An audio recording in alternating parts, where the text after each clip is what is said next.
है आपकी the morning after है? जबरदस्त जबरदस्त जीत के बाद की सुबह ज़बरदस्त। और इसलिए मुझे खुशी हुई है कि ये जीत आई, पहले आपने बैटिंग करके जीती है ना, तो वो चीज़ आपको पता नहीं थी, कम आपने टोटल बनाया, आपके गेंदबाजों ने आपको जिताया। तो जो होते हैं ना, हर बॉक्स जो टिक करने होते हैं आपने सेमीफाइनल से पहले, वो आपने टिक कर लिए, क्योंकि आपका टॉप ऑर्डर तो हमेशा रन बनाता था, तो आप हमेशा कहते थे टॉप ऑर्डर चल गया तो आप जीतेंगे।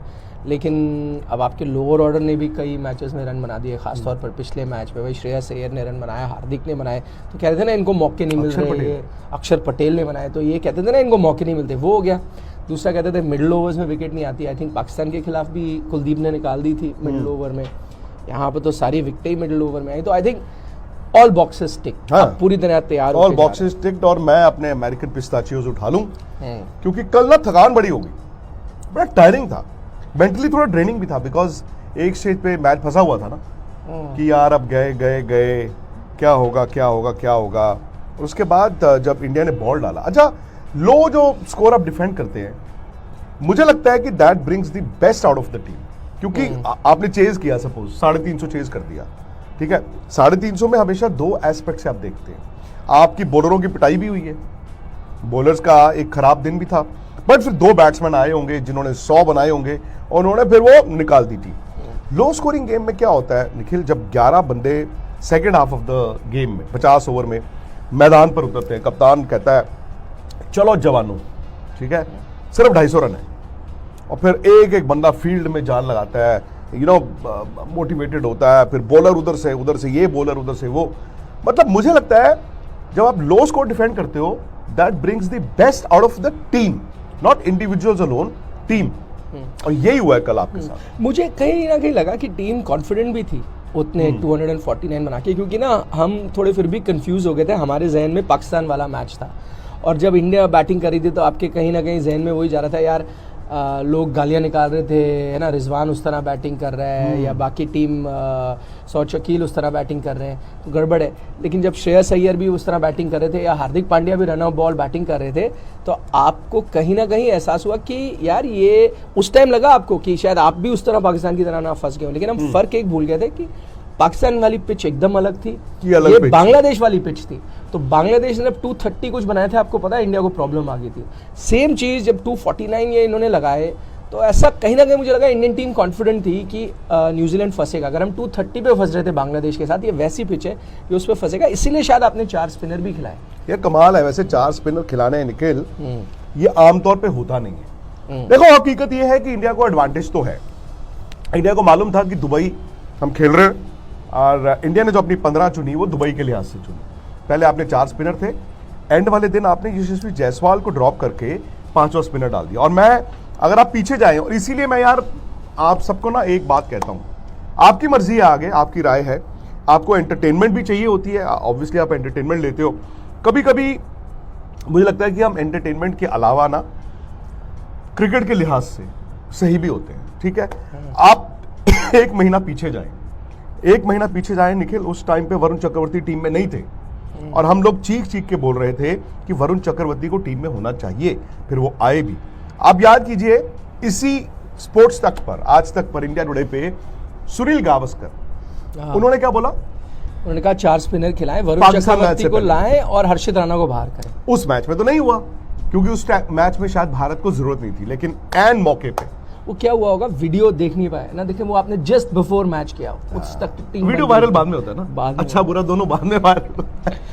और देखिए पाकिस्तान के भी कई मीम्स जो हैं वो अभी हम देख रहे हैं, जब हम गए थे, जब हम वापस नहीं। और क्या होता है, देखिए मजाक अलग है, आप और हम जो भी कहते हैं वो अलग बात है, वो शायद टीम को फर्क ना पड़े, बट गावस्कर साहब कहते हैं तो फर्क तो पड़ता है, चाहे लोग माने या ना माने। सुनील गावस्कर बोल रहे हैं, हरभजन सिंह बोल रहे हैं, तो वो सुनते हैं, नहीं आपको भी सुना जाता है, ऐसा नहीं है। अब आप पाकिस्तान से आए तो आपको पूछा ना प्लेयरों ने कि क्या हुआ लाहौर में, and they were very excited. मैं आपको सच बताऊं, प्लेयर्स बड़े एक्साइटेड थे कि भाई वाकई। आप अपना अमेरिकन पिस्ताचियोज तो लीजिए। और मीनवाइल यार आप लोगों से बस हाथ जोड़ के यही दरख्वास्त है, प्लीज इस वीडियो को भी लाइक करें, शेयर करें, स्पोर्ट्स तक को सब्सक्राइब करें, और थोड़ा सा ना टाइम अगर आप आज निकालें, बिकॉज कल सेमीफाइनल है, कुछ और वीडियोज है स्पोर्ट्स तक पे कल रात की भी, उनको भी देखें, स्पोर्ट्स टुडे पे जाएं, स्पोर्ट्स तक को देखें, मजा आने वाला है। अब क्या मजा आएगा, क्योंकि आमतौर पे जब हम कहते हैं ना कि लो जी आईसीसी नॉकआउट ऑस्ट्रेलिया आ गया है, और ट्रेविस हेड का वो शक्ल देखनी शुरू हो गई है, अब घबराए हुए हैं?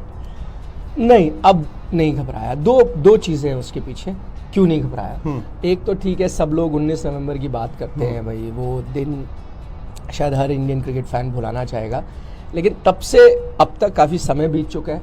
उसके बाद आप ऑस्ट्रेलिया को सेंट लूसिया में पिटाई कर चुके हो, तो और मतलब बुरी तरह पिटाई की थी। रोहित शर्मा का वो नॉक और पूरी तरह डोमिनेंस था। तो एक चीज़ होती है ना, वो कई बार स्कार होते हैं ऑफ दैट मैच, वो तो चले गए उस सेंट लूसिया की पिटाई के बाद। दूसरी बात, एक वो जो परेशानी थी आईसीसी ट्रॉफी नहीं आ रही, आईसीसी ट्रॉफी नहीं आ रही, वो भी मंकी ऑफ द बैक, वो भी चला गया भाई। आप एकदम, अब ये है कि हम जीत चुके हैं, हम चैंपियंस हैं, ये चैंपियन टीम है, कोर वही है, ये वही चैंपियन टीम है। और दूसरी बात, ऑस्ट्रेलियाई टीम वो टीम है नहीं जो आपको उस दिन फाइनल में मिली थी। वो कंपटीशन वाली ऑस्ट्रेलियाई टीम अलग थी, ये डिप्लीटेड ऑस्ट्रेलियन टीम है। ठीक है, बैटिंग उनकी लगभग सेम है, बट डिप्लीटेड ऑस्ट्रेलियन टीम है। और दूसरी बात, जिन कंडीशंस में वो खेल रहे हैं, ये दुबई की कंडीशन में खेल रहे हैं, वो आए हैं एक स्पिनर के साथ, सिर्फ एडम जैम्पा के साथ आए हैं इन कंडीशन में, जहाँ इंडिया 4 स्पिनर्स खिला रहा है। हालांकि मुझे नहीं लगता कि अगले मैच में वो 4 स्पिनर्स इंडिया सोचेगी। सेम टीम खेलेगी। मैं बताता हूँ क्यों, मैं आपको बताता हूँ क्यों। वही चीज़ होगी ना, जैसे हमने क्या बात की, यहाँ बिल्कुल 2 पिचेस हैं, एक बांग्लादेश वाली, एक पाकिस्तान वाली पिच। पाकिस्तान वहाँ अंडर पार था उस पिच पे, जहाँ आपको 280-290 लगाने चाहिए थे। उस पिच पे क्या आप 4 स्पिनर खिलाएंगे? क्योंकि आप सोच सकते हैं फास्ट बॉलर को खिलाने के लिए वो फ्लैटर पिच है।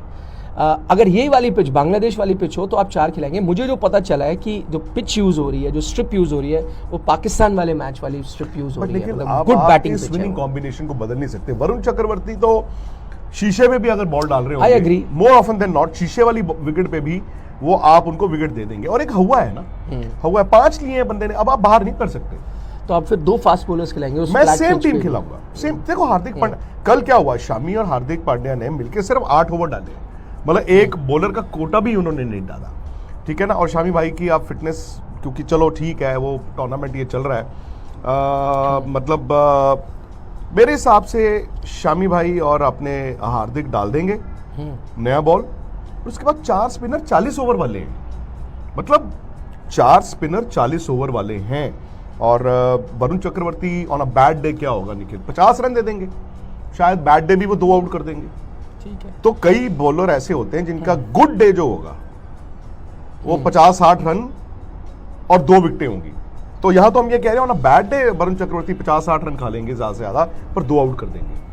तो मैं मेरे हिसाब से, और हवा इतना बना हुआ है ना, नहीं वो तो है। आप ये और सोच यहाँ पे सकते हैं एक कि और किसी बात और क्या स्पिनर है? की जगह ले आए, मतलब अगर आपको एक वो और हो नहीं फास्ट पाएगा। बॉलर अक्षर पटेल बाहर नहीं हो सकते, रविंद्र जडेजा बाहर नहीं हो सकते, कुलदीप यादव भी आप देखिए पाकिस्तान मैच और ये मैच वो विकेटें ली हैं उन्होंने, वो भी बाहर नहीं हो सकते। और देखिए इससे क्या हो रहा है, अब पाकिस्तान का मैच भी देखें और बांग्लादेश ने खेल, बांग्लादेश 32-5 आउट से रिकवर कर गया, बीच में विकेट नहीं मिली इंडिया को। सेम पाकिस्तान, ऊपर से 2 आउट हुए, बीच में 25 ओवर विकेट नहीं मिली। और सो आपको बीच में जो विकेटें चाहिए होती है ना, अब ऑस्ट्रेलिया के बैट्समैनों को नहीं आप चाहोगे कि बीच में वो खेलते रहें। आप विकेट टेकिंग 2 आपके पास स्पिनर है, स्पिनर्स, और 2 ऐसे हैं अक्षर पटेल और जडेजा जो एक रन के लिए सामने वाली टीम पे दबाव बनाएंगे। कल अक्षर पटेल ने बॉल डाला है एक्चुअली, पहले 4 ओवर में 9 रन थे।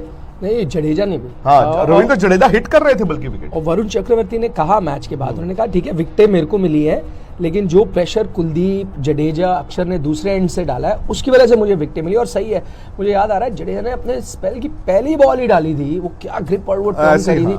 और विलियमसन जो सेट बल्लेबाज है, जिनको इतनी परेशानी नहीं रहती, उनको भी एक बॉल डाली सेट, जब वो 60 पे थे शायद, 55-60 रन पे, वो उनको कोई आइडिया नहीं था। तो आई थिंक वो विकेट अक्षर को मिली होगी विलियमसन की, लेकिन वो डाउट जो आया होगा विलियमसन के जहन में, वो जडेजा ने उस टर्न के साथ बात है। तो ऑस्ट्रेलिया है सामने, और मैं अगेन देखिए 4 बड़ी वाजिब टीमें आई हैं इस टूर्नामेंट से पहले। शायद दोनों पूल से ना हमने कंडीशंस के लिहाज से मैंने एक टीम का सोचा था। मैंने पाकिस्तान का भी सोचा था, मैंने कहा होस्ट नेशन है भाई, और मैंने अफगानिस्तान का भी एक डार्क हॉर्स के तौर पे सोचा था।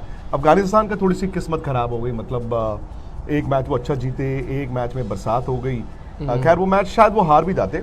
बट साउथ अफ्रीका निखिल आया है जबरदस्त, ऑस्ट्रेलिया ने अपनी जगह बना ली, इंग्लैंड तो बिल्कुल टोला राम हो गई है, इंग्लैंड ने तो कमाल ही कर दी है मतलब। और मैं ये सोच रहा था कल, मैं बताता हूं इंग्लैंड क्यों बाहर हुई है, क्योंकि वो पाकिस्तान में उनको अच्छे गोल्फ कोर्सेज नहीं मिले तो वो मेंटली इंडिया में उनको बॉल साइट नहीं हो रही थी, उन्होंने कहा हाँ वहाँ स्मॉग थी, फिर वो गोल्फ खेलने आए थे इंडिया, उन्होंने कहा था कि हम यहाँ जीतने नहीं आए। में अबू धाबी गए तो थे वो 3-4 दिन। हाँ उन्होंने कहा था हम जीतने नहीं आए थे इंडिया में। अस्सलाम वालेकुम नाज़रीन, मैं हूं मंसूर अली खान, अपने डेली चैनल के ऊपर आपको खुशामदीद कहेंगे। नाज़रीन, इस वीलॉग के अंदर मैं सबसे पहले तो ज़रा बात करना चाहूँगा क्रिकेट के हवाले से। अच्छा, ये 12वां मैच था जनाब चैंपियंस ट्रॉफी का दुबई के अंदर। भारत और न्यूजीलैंड की टीमें जो हैं वो आमने सामने थी। वैसे तो ये डेड रबर था क्योंकि इससे फ़र्क कोई नहीं पड़ना था, दोनों टीमें जो हैं ऑलरेडी सेमीफाइनल के लिए क्वालिफाई कर चुकी हैं। सिर्फ ये तय होना था कि जनाब सेमीफाइनल किसने किसके साथ खेलना है, और ग्रुप में इस ग्रुप के अंदर जो है वो नंबर 1 कौन सी टीम आती है, ताकि पता लगे ग्रुप ए के अंदर जो है वो सबसे ऊपर जो है कौन सी टीम आती है। तो भारत जो है वो उसने न्यूजीलैंड को शिकस्त दे दी और भारत ने जो है वो टॉप किया है अब उस ग्रुप के अंदर।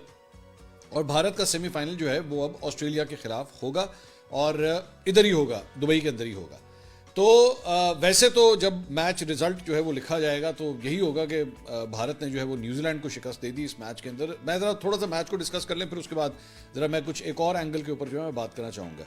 अच्छा जी, न्यूजीलैंड ने जो है वो टॉस जीता, टॉस जीत के जो है वो पहले बॉलिंग करने का फैसला किया। इंडिया जो है वो शुरू से जो है वो काफ़ी प्रॉब्लम के अंदर थी क्योंकि 30 रन के ऊपर उनके 3 खिलाड़ी आउट हो चुके हुए थे, जिसमें से रोहित शर्मा, विराट कोहली और शुभमन गिल, ये तीनों जो है आउट हो चुके थे। रोहित शर्मा जो है वो उनकी बैट फॉर्म जो है वो कंटिन्यू कर रही है, मतलब डाइसी है, कभी ठीक हो जाती है कभी ख़राब हो जाती है। 15 रन उन्होंने बनाए। विराट कोहली जो है उन्होंने 11 रन बनाए, लेकिन फिलिप्स ने जो उनका कैच लिया that was out of this world. मतलब ग्लेन फिलिप्स ने 100 कैच लिया और कमाल कैच लिया। मतलब मेरे ख्याल में अगर आज ये कहा जाए कि जनाब आज के इस दौर का जॉन्टी रोड्स कौन है तो ग्लेन फिलिप्स को मेरे ख्याल में मैं ये ज़रूर दूंगा। और उसके बाद एक और कैच जो है वो विलियमसन ने भी एक बड़ा ज़बरदस्त कैच लिया, वो भी बिल्कुल उसी तरह का जिस तरह का जो है वो ग्लेन फिलिप्स ने लिया था, बिल्कुल वैसे ही कैच जो है वो उन्होंने भी लिया। तो एक्स्ट्रॉर्डनरी परफॉर्मेंस जो है वो न्यूजीलैंड की जानिब से देखी गई, लेकिन इंडिया को उन्होंने एक्चुअली रिस्ट्रिक्ट किया। 249 रन के ऊपर जो है रिस्ट्रिक्ट किया। 50 ओवर के अंदर 9 खिलाड़ी उनके आउट थे और उसके बाद न्यूजीलैंड जो है उसने चेस करना शुरू किया इस टोटल को। तो मतलब कुछ ज़्यादा प्रॉब्लम नहीं थी, लेकिन जैसे ही स्पिनर्स आए और 4 स्पिनर्स जो हैं वो बॉलिंग कर रहे थे इंडिया की जानिब से, जिसमें जो उनके चक्रवर्ती है, वरुण चक्रवर्ती, उन्होंने 5 विकेटें हासिल की 42 रन दे के। इसके अलावा अक्षर पटेल ने 1 विकेट हासिल की, कुलदीप यादव 2 विकेटें उन्होंने हासिल की, रविंद्र जडेजा ने भी जो है वो विकेट ली। तो स्पिनर्स जो हैं उन्होंने एक जाल जो है वो बनाया न्यूजीलैंड के इर्द-गिर्द और वो जीतने में कामयाब हो गए। अच्छा, अब एक मिनट के लिए ज़रा इस रिजल्ट से ज़रा हट के ज़रा थोड़ी सी बात करते हैं कि इंडिया की स्ट्रैटेजी के ऊपर जो है वो शुरू से बड़ी डिबेट हो रही है कि जनाब इंडिया जो है उसने अपनी पूरी टीम की जो फॉर्मेशन बनाई हुई थी वो बनाई ही स्पेसिफिकली दुबई के हवाले से थी कि जनाब वो 4 स्पिनर्स जो हैं वो खेल रहे हैं। और बल्कि इंडिया के अपने अंदर कई लोगों ने कहा कि यार ये स्ट्रैटेजी ठीक है, इतने स्पिनर्स लेके जाना, लेकिन आप देखें वो पे ऑफ कर रहा है क्योंकि इंडिया को इस बात का पता है कि जनाब हमने तो दुबई में खेलना है, हमने तो इसी विकेट के ऊपर खेलना है, हमारी विकेट ही यही नहीं होनी। बाकी टीमें जो हैं वो मूवमेंट पे मूवमेंट कर रही हैं, मतलब वो इंटर कंट्री चल रही हैं, उनको पाकिस्तान से यूएई जाना पड़ता है इंडिया के खिलाफ खेलने के लिए, ऑस्ट्रेलिया को भी जाना पड़ा, साउथ अफ्रीका को भी जो है वो जाना पड़ा। तो उनको बार बार जो है वो ये सब कुछ करना पड़ रहा है, लेकिन इंडिया आराम से अपनी जगह पे सेटल्ड है क्योंकि उसको पता है, उसको ग्राउंड का पता है, उसे पिच का पता है, तो उनके लिए प्रॉब्लम ही कोई नहीं। तो बहुत से तजियाकार जो है वो ये बात कर रहे हैं कि ये एक अनड्यू एडवांटेज जो है वो इंडिया को दिया जा रहा है। चैंपियंस ट्रॉफी हो पाकिस्तान में रही है, लेकिन होम ग्राउंड एडवांटेज जो है वो इंडिया को मिल रहा है क्योंकि अगर आप आज का मैच भी देखें जो न्यूजीलैंड और इंडिया के दरमियान हुआ, उसमें सारा का सारा क्राउड जो है वो तो इंडिया का बैठा हुआ था वहां पे। तो इंडिया का आपने टेस्ट क्या किया? इंडिया तो दूसरे मुल्क का इवेंट खेलते हुए भी जो है अपना होम एडवांटेज एंजॉय कर रहा है।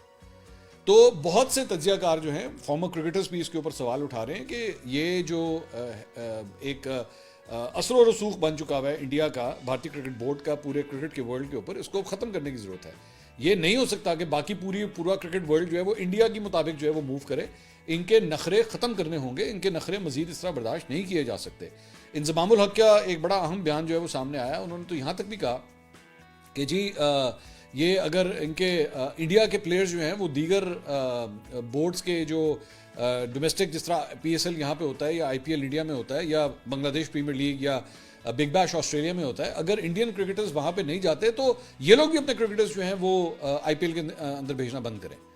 ताकि इनको भी एहसास हो। मतलब अगर हमारे सारे क्रिकेटर्स जिस तरह पाकिस्तानी क्रिकेटर्स जो हैं वो बांग्लादेश भी जाते हैं, वो यूएई के अंदर भी खेलते हैं, वो बिग बैश भी खेलते हैं जाके, तो फिर इनके क्रिकेटर्स भी जो है वो आने चाहिए और ये सिलसिला चलना चाहिए। सो आई थिंक द इंजमाम की बात जो है वो काफ़ी हद तक मुझे वैलिड नज़र आती है। तो मैं तो जब रिजल्ट में देख रहा था, रिजल्ट तो यही लिखा हुआ था कि जनाब इंडिया ने जो है वो न्यूजीलैंड को हरा दिया, लेकिन एक्चुअली मुझे तो लगता है इंडिया ने आईसीसी को हराया है।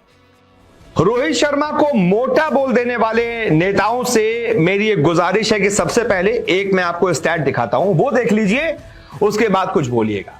ये एक ऐसे खिलाड़ी का अंतर्राष्ट्रीय पूरा करियर का स्टैट है जिसने टीम इंडिया के लिए कुल मिलाकर लगभग 500 के आसपास 497 मैच खेल लिए हैं। यही जिसको आप मोटा बता रहे हैं, उस खिलाड़ी ने लगभग 20,000 के आसपास रन ठोक दिए हैं। 19,596 ये अभी तक का उनका स्कोर है। आगे भी और रन बनाएंगे, लगभग 20,000 के आसपास उनके रन हैं। बेस्ट है 264 का। 3 बार वनडे में एक खिलाड़ी दोहरा शतक लगा चुका है। दुनिया का इकलौता खिलाड़ी है जिसने 3 बार वनडे में 200 से ज्यादा का स्कोर किया है। लगभग 42 का औसत है। 49 शतक ये खिलाड़ी ठोक चुका है। 49 वनडे, टेस्ट, टी20 तीनों को मिला लीजिए, 49 शतक है रोहित शर्मा के नाम। 107 अर्धशतक हैं। और इस खिलाड़ी को आप क्या बता रहे हैं? ओवरवेट। मैं कांग्रेस की प्रवक्ता शमा मोहम्मद की बात कर रहा हूं, जिनका हालिया बयान आपने सुना होगा, ट्वीट देखा होगा। हालांकि बाद में उनको डिलीट करना पड़ा वो ट्वीट, लेकिन उनका कहना यही था। रोहित शर्मा के लिए वो कह रही थी कि मुझे लगता है कि रोहित शर्मा ओवरवेट हैं, थोड़े मोटे हैं, उनको वजन कम करने की जरूरत है। उनके अंदर ऐसी कोई काबिलियत नहीं है कि वो टीम इंडिया के कप्तान हो। इससे पहले कि उनके इतने अच्छे अच्छे कप्तान आए हैं, रोहित शर्मा के अंदर कुछ ऐसा वर्ल्ड क्लास नहीं है। मतलब रोहित शर्मा पर ज्ञान दे रही थी। बहुत हाथ जोड़कर आपसे विनती है, ये जितने भी नेता लोग हैं, नेतागिरी तक ही अपने आप को सीमित रखिए, ज्यादा बेटर होगा। नेता होकर कम से कम क्रिकेटर पर ज्ञान मत दीजिए कि वो मोटा है, वो पतला है, जो कप्तान नहीं होना चाहिए, उसको कप्तान होना चाहिए। भाई आप उसके स्टैट पर अगर बात करें, आप प्रदर्शन पर बात करें, तो समझ में भी आता है कि रोहित शर्मा 2 साल से फ्लॉप हैं। आपको स्टैट दिखाएं कि ये देखिए। आप तर्क संगत बातें रखें, फर्जी का ज्ञान मत दें कि वो मोटा है, वो पतला है। ऐसे तो मोटा पतला की अगर बात आ जाएगी तो फिर इंजमामुल हक से लेकर, बून साहब से लेकर, अरविंदा डिसिल्वा से लेकर, रणतुंगा से लेकर, बहुत सारे ऐसे प्लेयर्स हैं क्रिकेट में जो बहुत मोटे रहे हैं। रोहित शर्मा तो कुछ भी नहीं है। बहुत मोटे मोटे प्लेयर्स और बहुत बहुत लेजेंड प्लेयर्स रहे हैं। क्रिकेट से मोटापे का कोई लेना देना ही नहीं। 1000 ऐसे प्लेयर्स मैं आपको गिना दूंगा जो मोटे रहे हैं, लेकिन वर्ल्ड क्लास करियर रहा है, जैसा कि रोहित शर्मा का है। और वो मोटे भी नहीं है, उतने मोटे नहीं है जितने इंजमामुल हक या फिर अरविंदा डिसिल्वा या फिर रणतुंगा रहे हैं। या अभी रहकीम कॉर्नवाल खेल रहे हैं वेस्ट इंडीज वाले, वो तो अभी भी खेल रहे हैं, बहुत मोटे हैं, लेकिन फिर भी उनकी टीम खिला रही है ना। तो क्रिकेट में ये मोटे हैं, ये पतले हैं, ये मैटर नहीं करता है। मैटर करता है प्रदर्शन। 1000 ऐसे भी प्लेयर्स मैं गिना दूंगा जो बहुत फिट हैं, बिल्कुल 6 पैक एब्स हैं, लेकिन प्रदर्शन शून्य है। वैसा प्रदर्शन नहीं है। तो ऐसा जरूरी नहीं है क्रिकेट खेलना है, कप्तान बनना है तो आपका पतला होना जरूरी है। पहली बात तो ये। और दूसरी बात, कोई क्रिकेटर ये ज्ञान दे कि ये मोटा है, ये पतला है, तो समझ में भी आता है, वो क्रिकेट खेला हुआ है। आप क्या खेली है मैडम? कुछ नहीं। हमें तो आपका पूरा बायोडाटा भी देखा, हमने आपका पूरी डिटेल्स देखी, आपने तो बाकायदा अपने आप को बताया हुआ है, अपने प्रोफाइल में भी आपने लिखा हुआ है कि आप स्पोर्ट्स पर्सन हैं। तो व्यूअर्स, उम्मीद करता हूँ आपको हमारी वीडियो बहुत अच्छी लगी होगी।